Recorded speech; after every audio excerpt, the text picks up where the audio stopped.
to Morning Brew on the Orion Talk Radio Network and 1650 AM, Tonawanda, New York. I am your host, Gwen Caldwell. Happy Hump Day, everybody. My guest today, happily and joyfully, is Brian Kelly. Brian, welcome to the show. Thank you, Gwen. Thank you so much for having me. Thank you for joining me. Okay, well, Brian, we've got a lot of information to cover in this short hour. Of course, I'll have you back on any time you'd like to come on and share more information. But today what we're going to be talking about is the One People's Public Trust. And I would like you, in a brief overview, to just explain to the listeners what exactly that is. Okay. Well, let's see. The One People's Public Trust. Let's take it back to the beginning, and give a little bit of history here, which will help people to understand the evolution of how the One People's Public Trust came to be.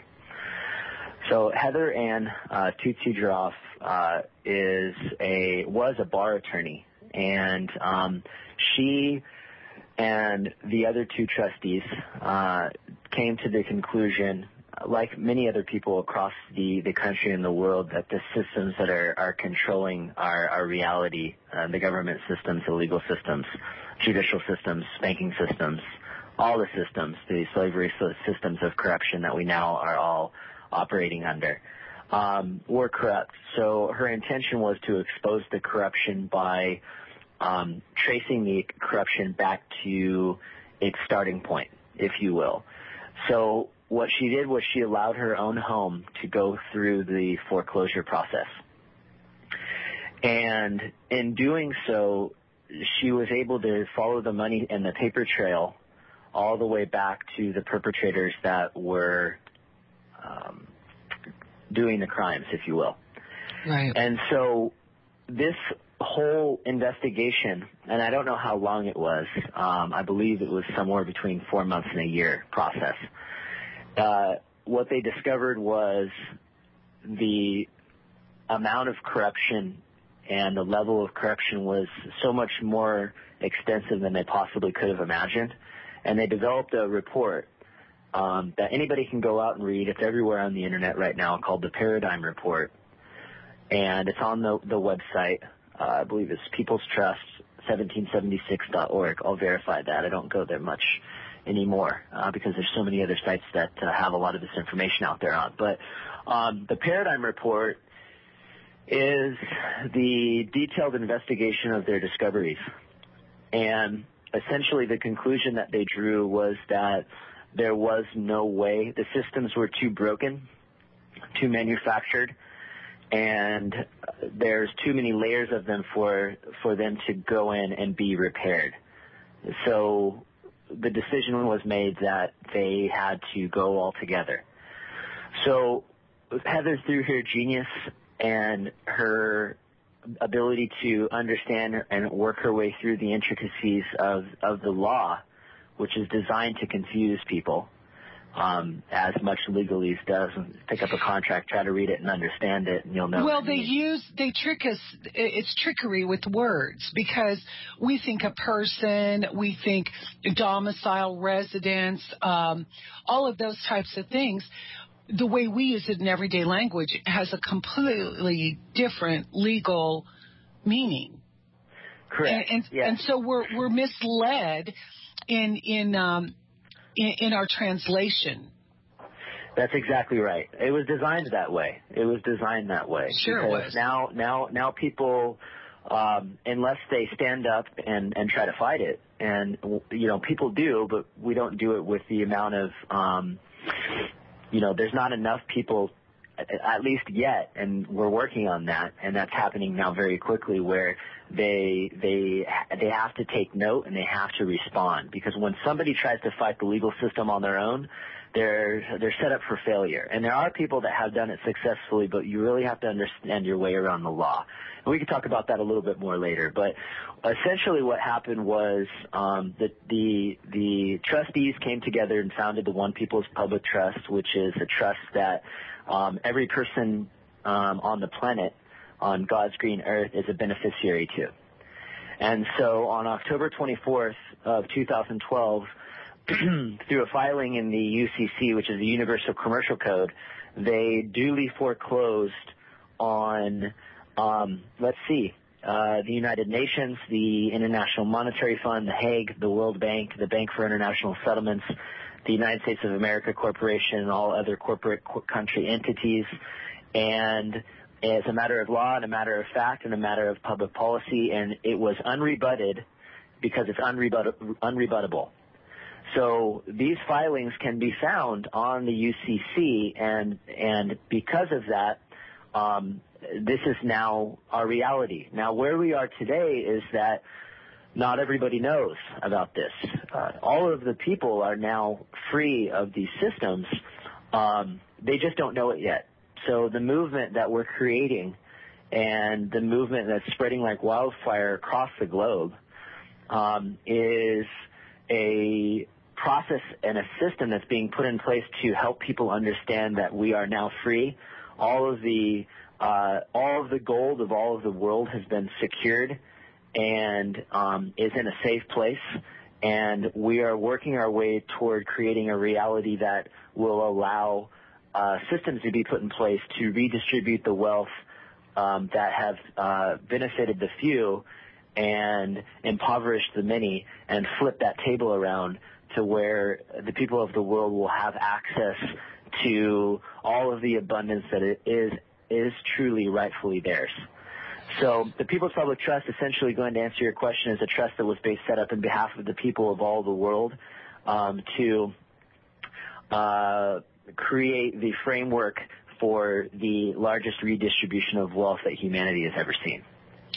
Well, I would like to reiterate something I say frequently on this show, and my regular listeners, I think, understand this. But what you have to understand is that the United States is a corporation. It is not a government. Your city, your county, your state troopers, the IRS, the Federal Reserve Bank, the U.S. Post Office, they're all private corporations. They are every government around the world, and this is where everything falls under the UCC, the Universal Commercial Code. And when that was set in place, in order for them to do business with us beings, they had to create us into a corporation. And they did that by virtue of our birth certificates, our Social Security cards, our voter registration, all these trickery contracts. So is it my understanding now, Brian, that all of those are essentially null and void? All of our contracts with these corporations are a moot point now. Is that correct? That's correct. That's correct. If we're talking now, you're absolutely right on. We're all supposed to be citizens, but considering the fact that United States of America is set up as a corporation, can a corporation have citizens? No, they have employees. So essentially, we are the value. The corporation has shareholders and employees. So all of these things, driver's licenses, passports, borders, Heather always says, when we came out of the womb, we didn't come with a flag on our butt. So these are the systems that have been very, very strategically designed over a very long period of time. Some will, depending on who you ask, some will say thousands of years, some will say hundreds, some will say that the real tyranny started in where it became very visible was in the 1930s. But we've been on course for this one world order that these power elites have been trying to design for a very long time. And the One People's Public Trust has flipped the script, and now what we have is a scenario where things are happening fiercely and with a lot of momentum in the background. But the only thing is that it's not out there in the public for the public to see. Take, for instance, the Pope saying that he was going to resign. Second Pope in history, I think. First time it's happened in 600 years. The American Kabuki blog, they started to track American Kabuki started to track banker resignations back in February of 2012. I believe from February to June, they had 659 cases with references to show their legitimacy. Welcome back to the show, Brian Kelly. We are talking about the One People's Public Trust. Okay, Brian, when we went to break, you were talking about the number.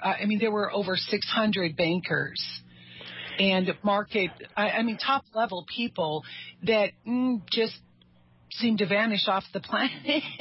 Yeah, so we're talking CEO and COO and chief-level banking positions, and all of it's documented, and every single banker that came. American Kabuki had to literally stop because he was getting carpal tunnel from typing so fast on all the bankers that were quitting, retiring, disappearing, vanishing.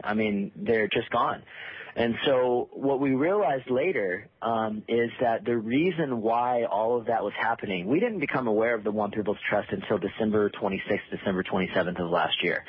But when we looked back, American Kabuki, Dee from Removing the Shackles blog, and myself, when we looked back at the events that were transpiring over the course of 2012 and all the interesting things that were happening in the finance and the banking world, we were able to pinpoint that during the times that all of this activity was happening is when the One People's Public Trust were making their biggest strides in letting themselves be known to these perpetrators. And so all of these bankers leaving, and the list continues. Who knows how many it is now? But everything that's happened in regards to all of this shuffling of the cards, if you will, has been a result of the One People's Public Trust and the work that they were doing behind the scenes. They were just doing it in private because they wanted it to be done before they came out. So there was a lot of hush-hush, a lot of conspiracy, a lot of different stories and different versions of things that were happening out there in the alternative media world. But then when they came out, they came out with the fierce. It was ferocious. It was fast. And it's been that way ever since. It's been like a tornado of outpouring of information and data, and now the world is lining up in unison to take back our freedom and take back what has always been rightfully ours. So that's where we're at right now. Okay, now I want to talk a little bit about. You hear about these St. Germain funds and the prosperity funds and NESARA, and you hear about all of these things. Is this in any way connected to any of that? Yeah, that's a big question, didn't you, Gwen? I'm happy to answer it. So I'll answer your question simply, and then I'll digress and give more information. It's all connected, all of it. There's not one dot of detail of data that's not connected to another dot. In regards to prosperity funds, NESARA, St. Germain funds, Mitter and Wanta, the World Trust settlements, there's so many of them. It's all connected. So here's what I'll tell you. You've brought up a topic of conversation that has a lot of disinformation that has come out over the course of, for NESARA, quite a long time, for many of the others the same as well, where a big, let's just say, we're all familiar with disinformation, right? We have paid disinformation agents. They're also called shills. We have documented cases where these guys have come out in the open and confessed their doings and how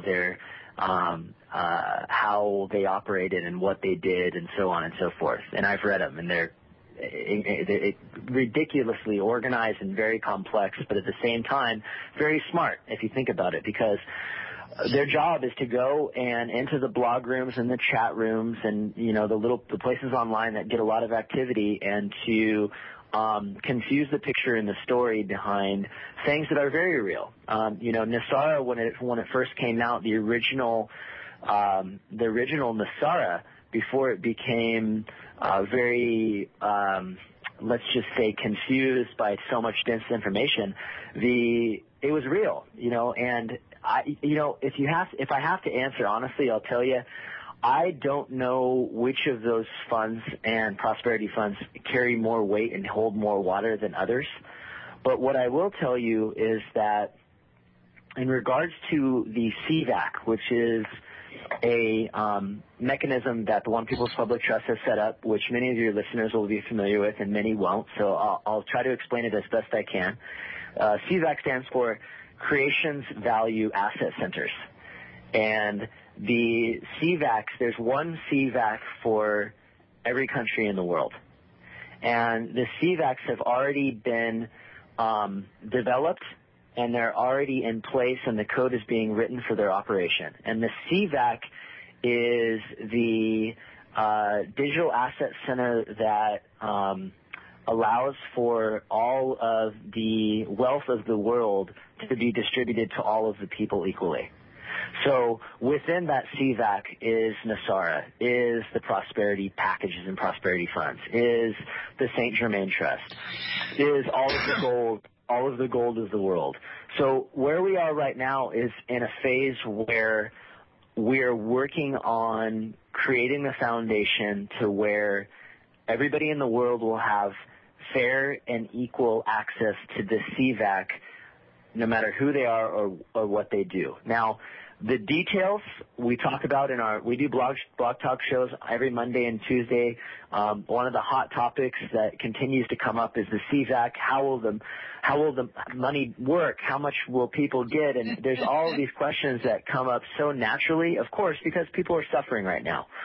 You got people that are broke, bankrupt, hungry, impoverished, no food, no water, no shelter. People want to know. And foreclosure. I mean, the list goes on and on. There's a lot of suffering out there.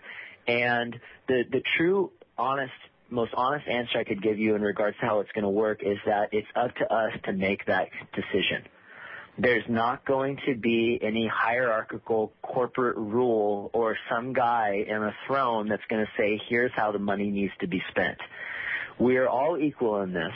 We all have equal access to the abundance that is rightfully ours. The CVAC is the mechanism that will allow that process to be controlled in a manner of full transparency and honesty and openness. And it's a system that has been designed to allow for a certain degree of fluidity and change if for whatever reason, because we can't expect to get it perfectly right the first time. So this system has been designed to allow for changes to be made on the fly, and for the people that are going to be put in place on an interim standpoint to help the process flow, if for whatever reason they need to be shuffled out, they can be shuffled out and new people can be shuffled in. Now, they're not going to be rulers. They're going to be custodians that make sure the process is ran and managed smoothly. Well, Brian, I think what people need to understand is that what this trust does is it puts all the assets into one place to be equally distributed to the people under the supervision and the guidelines of that trust, just like any trust would be if you like my son, he has an educational trust set up. He has a trustee. And I mean, he has someone who is the trustee and doles that money out for his education. And that's exactly what's going to happen here. We're coming up on a break, and we'll continue this discussion when we come back in just 3 minutes, so please stay tuned. This is Morning Brew on the Orion Talk Radio Network in 1650 AM, Tonawanda, New York. I want to welcome back to the show Brian Kelly. We're talking about the One People's Public Trust. And we were talking during the break Brian, about the paradigm report, but more specifically within the next 24 hours or so, a courtesy, what is it, a courtesy notice? Oh, a courtesy notice, yeah. Yeah, it's called a courtesy notice. It's going to be available for anyone. It's going to be posted on the One People's Public Trust website, as well as blogged all around the blogosphere and made very public. And this notice is meant for people to download and print out to use in their defense of any kind of, let's just call it brush with the law or any type of judicial proceeding, whether it be foreclosure, whether it be, getting pulled over and being issued a ticket on the, on the highway, whatever you want to use it for. You essentially are serving this to the person that you're dealing with in the legal system. And within this courtesy notice, there is instructions on how the person that you're serving legally needs to comply with the notice that you served. And all those directions are in there. And if they violate and they do not honor it, or they do not consider it, then they're in violation of the law, and they're actually it breaks down on the last page the penalties that they can suffer from a financial standpoint if they don't comply and give due response, due course.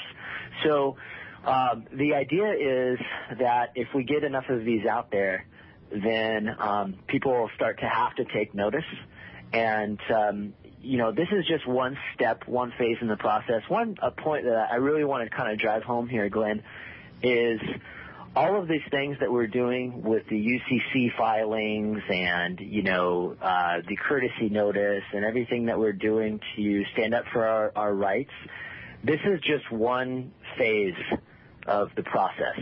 We don't expect for this viral campaign of serving courtesy notices to be the mechanism that allows the house of cards to come tumbling down.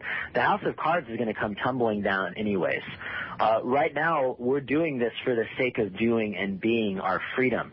We're doing it because we're raising awareness to other people that don't already know that they, in essence, are free. We're doing this because it rallies the people together to continue the movement. I mean, the power behind the people and the movement that we're creating, even without the One People's Public Trust, is powerful enough to topple a government. And the government has already been foreclosed on, so essentially it's shuffling them out of the way. There's a practice out of Asia. It's called, I think it's China. It's called Falun Dafa, and it's like Tai Chi. And this Tai Chi is like a meditation, mind, body, soul exercise practice that became so popular that I believe 6 out of 10 families were practicing it, and the government decided to make it illegal because they were scared because so many people were involved in it. And with just one thought of one person, it only takes one thought to build momentum to create a movement. If you've ever seen V for Vendetta, it's a great depiction of how that could work. They were scared that this movement could shift their interest from Falun Dafa and broaden their horizons and realize with the power of the numbers that they have, they could take out the fascist government dictatorship that they have in China. So the power of all the people waking up and realizing that the world that we live in is an illusion, it is a construct, it is like the Matrix, and the more of us that take that red pill and say, we want to go down the rabbit hole, we're going to do it together, that scares these people silly. And when you have that many people all standing behind a cause saying, we're putting our foot down, you guys are foreclosed, get out of the way, but we love you, because everybody, here's one of the things that Heather really pushes home, and that's really resonated with me and a lot of the other people, is we're all children of the divine. Some of us have different roles than others. Some of these people that are working for these if you want to call them Illuminati or Cabal or what have you, they're stuck there because they're afraid for their lives. And some of the government people, same thing. Now, there are some people that are truly dark, but if we operate under the old paradigm perspective of we need to lynch these people in the street, we're creating more of the same energy that caused the situation to be anyways. So exactly. when we stand up and we say we're going to be, and we embody our I am presence, and we say we're going to do, and we say, so much power is in forgiveness. We need to be able to say, look, you guys have made some terrible mistakes, but we love you and we forgive you, and we're ready to move humanity forward and go in the direction that it was designed to go. Come with us or get out of the way. So now they have a choice. So everything that the One People's Public Trust has been doing over the course of what they started is presenting these people with a choice. You can come on board or you can get out of the way. Some of them have come on board silently. They'll be exposed soon. Some of them are going to they're put in a position now where they're going to have to get out of the way. And that's where we are. That's where we are right now. That's the process that's unfolding in the background. There's a time that's going to be coming here, in my opinion, in the very near future. Don't ask me a date because I'm not going to tell you one. Too many people got hung up on December 21st, 2012, and I will tell you the biggest shift in our existence of humanity did happen on that day, and it's been unfolding since then. And we are at a point in time where we're reaching a tipping point where something that's called absolute data is what's going to come out. And when absolute data is released, that means every lie that we've ever been told is going to be pulled from the shadows and brought into the light. And it's this point where those of us that are awake and that are aware are going to need to be a support to those that are still living in the dark and sleeping through all of this, to help them to understand that everything is going to be okay, that where we're going is more beautiful and more grand and more spectacular than we've ever been. And that's when the healing process is going to begin. And that absolute data stage is where all of those, your neighbors and your friends and your family that think you're crazy, they're going to be looking to you saying, oh my gosh, what's going on? Because everything will be out in the open at that point. And that's the magical point that we're coming up to right now. Okay, we have some comments in the chat room that I want to share with you. We will get our freedom, but it may be at the cost of national security. They have guns, drones, and nukes. Difficult to tell them to play nice. What say ye, Brian? First of all, thank you. That's there's a lot of people out there, whoever you are, that feel the exact same way. They got guns, but guess what? We got guns too. If they want to go into a bloody war, we can. We're trying to avoid it. But here's the thing. Only the people at the very top, it's a smaller pool than anybody could possibly imagine of the truly bad guys. There aren't that many people in the military that are willing to open fire on their brothers and sisters. There is a positive military that's behind the scenes that's working right now. I don't know if anybody is aware of this, at the Pentagon, I believe they announced 46,000 layoffs, and they're reorganizing because the good guys are taking over. So yes, they do have nuclear weapons, but we have more protection and more control over this movement than what the mainstream media is portraying. So we're beyond the point where that timeline, the timeline of World War III, the timeline of the New World Order, the timeline of the world being reduced from 7 billion down to 500 million people. That gig is up. Don't take my word for it. Go out and do your own research and just hold the space for there to be a possibility that all of this can be resolved peacefully. I don't want to throw out there that I'm going to come back and I'm going to tell everybody I told you so, but that's what I want to say, because they don't have enough people that are willing to murder the masses and create great bloodshed. All right, we're coming up. So Brian, I know that this 1 hour show is quite short to get all this information out. So we're going to have you on subsequent shows so that we can get more information out. But what I would like to kind of talk about right now as an overview is the attachment to money. All it is energy, and in the United States, all it is a debt instrument that have enslaved this country since at least 1913 with the creation of the Federal Reserve. Mm-hmm. We're taxed to death on every level. And so I always, when we talk about these things, people want to know, where's the money? When am I going to get the money? How can I get the money? And they overlook the love, the gratitude, the abundance, and it's all about that hardcore money.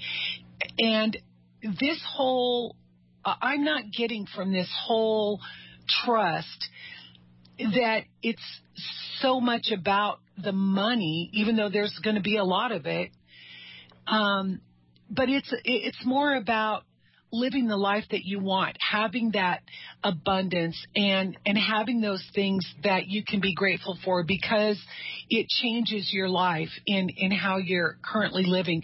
So I would like you to quickly address that. And then we've got some points being made in the chat room that I'd like to Sure. look. No problem, Gwen. Here's the thing. Here's what people want. People want to be able to put a tank of gas in their car without feeling like they've been robbed. They want to have a roof over their heads without worrying about the ability to pay a mortgage without paying rent.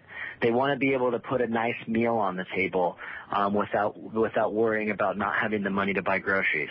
They want to be able to travel around the world without the concern of being able to have the money to be able to travel and see the beauty that Mother Earth has to offer. These are the things that people want. They want freedom. They want abundance. Bashar says, we talked about this before the show, Google Bashar abundance. And I love his definition of abundance because it's so very true. Bashar says, abundance, the ability to do what you want to do when you want to do it. There's nothing about any money in there. The euphoria of having a lot of money, anybody that has won the lottery will tell you, subsides in less than 1 month. If we create a situation, and 70% of lottery millionaires piss all the money away and they end up broke and bankrupt. So if we have a situation where everybody in the world gets $5 million, what we're doing is creating the foundation for the people to lose it back to the people that have the ability to figure out and manipulate ways to control it all again. If everybody has a certain amount, they have the ability to lose it all based on bad investments and bad decisions. So we're coming to a point in time where the world's wealth is going to be distributed equally, and it's going to be available to all. And exactly how that works, the story has yet to be told because we're deciding it as we go, and it's by design, by the ideas, and by the intuitions, and by the design of the people, because there is no hierarchy of control in where we're going. That's what I'll say about that. We can talk about it plenty more in shows to come, but the answers that everybody is looking for are coming, and they're coming soon. I don't have them all, but rest assured, whether you believe this as a fairy tale, if you're listening, you want to believe it, believe it. It's true. I've been involved in conversations that have convinced me that more is going on, and truth is so much more stranger than fiction than anybody could possibly comprehend right now. So hold the space for this reality to be true, because you create the energy that allows it to manifest faster. That's what I'll say about that. Well, you know, I think I think it's interesting because we've been totally programmed into thinking that abundance is a piece of paper that has no value. And every day we go to work and we slave and pay taxes, and we're totally depleted of our humanity with a piece of paper that has absolutely no value. But yet when you offer real abundance and through this trust, we get that abundance, people are going, oh, no way, that can't happen. So we have to kind of re-educate ourselves in the way that we view ourselves in relationship to abundance being something other than having paper dollars that don't equate into anything except creating more debt. So we have about 5 minutes left in the show, and I want people to understand the process a little bit. And so not everyone has to rush out and file a UCC-1 in order to be a part of this. So what do people need to be doing in order to participate? That's what I want to get at right there. But before we do that, because we keep coming up on these breaks, I want to let everyone know that you can go to People's Trust 1776.org. All the documents are there. All the information is there. You can go and do the research. You can read the documents, including the treason document, which I especially like. They're all there. So you can go there and check that out. But every single bit, all the trustee bonds, all of the UCC-1 filings against the corporations, all of it, they're all right there. You can download them, print them, whatever. So go ahead now. We got 4 minutes. We have another site also if people want to get in on some of the web, the stuff that's unfolding on the web. I mean, we already have over 30 or 40 websites that are sprouting up in various countries around the world. The one that I'm helping oversee is called Opt-in, OPPT-IN.com. And just real quick, just to bounce back very quickly, we are the value. We are the value of the world. Our goods, our services, the people of this planet, we are the abundant value. This paper is a representation of an illusion. So we'll leave it at that. Questions are going to come up. That's okay. What can people be doing? If anybody has we have a movement that we're calling the OPPT Ground Crew. I have people that are journalists, people that are writers, bloggers, videographers, photographers, legal people, marketing people. I mean, I have probably 15, 20 different categories of people that are now standing up and saying, what can I do to help this movement? What can I do to help humanity? So we're getting extremely organized, and we have flash mobs where we're going and we're overloading Facebook pages for CNN, ABC, CBS with OPPT information, One People's Public Trust information. We're sending mass emails out to judges, to sheriffs that are violating the law with unlawful foreclosures. We're using the power of the people to jam this thing right in the people's faces to where they cannot disregard it anymore. If you're listening to this interview and you feel drawn to help, you can send an email to opptgroundcrew@gmail.com, and then in the subject just put whatever you think that energy you'd like to offer, and then we'll add you as part of the movement. So what people can do whatever you feel. Do what people need to be able to do, whatever they want. If you're inspired to start a meetup group in your area to raise awareness to this information, do it. If you're inspired to post information on blogs online to raise awareness, then do it. If you just want to hold space and be who you are and not necessarily do anything and just wait for things to happen, do that too. What we're trying to avoid with everything that's going on is telling people, here's what you need to go out and do. If you have something you want to do and it resonates with you, then do it. There's a spiritual element to this whole thing that roots the entire unfolding of this information, and that's that we are all one. When Heather brought this thing back to finding its root, she drew it all the way back to prime. So we're getting to a point where we're working and we're operating under the law of one. where we are all equal. We are all in this together. Love thy neighbor as thyself. Focus on service to others over service to self. And this world has the ability to change to a new paradigm in the twinkling of an eye. It only takes one. Brian, thank you so much for joining me. Opt-in is also on Facebook. You can like them there and stay abreast of what's going on with our our mass actions. We lynch mob people on Facebook, powers that be. Anyway, Brian will be back with me next week, so join us then. If you have questions you want me to cover on the air with Brian, please email them to me at morningbrew@hotmail.com. Everyone, enjoy your day and the rest of your week. Thank you so much, Brian, for your time. Thanks, Gwen, for having me, and thank you, everyone, for listening. I love you all, and I look forward to talking to you all again soon.